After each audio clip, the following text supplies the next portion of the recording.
Dr. Leony Fourie. I'm a colorectal surgeon. So I work in the field of colorectal surgery in Charlotte Matreke Hospital and also at the Busamed Hospital. I'm involved in the training of registrars and the fellows, colorectal fellows. And this is mainly done through the Wits University. I'm also involved a lot with laparoscopic surgery and the development of laparoscopic surgery in colorectal field. I also have a keen interest in HIPEC surgery.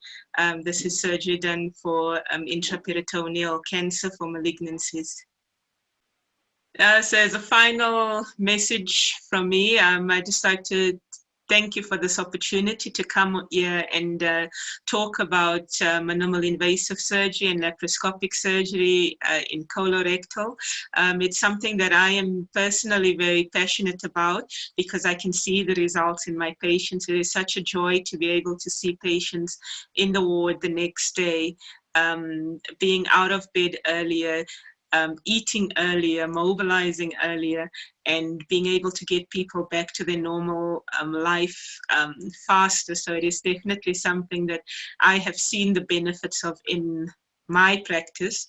And yeah, it's great to be able to come in to share those experiences with our viewers.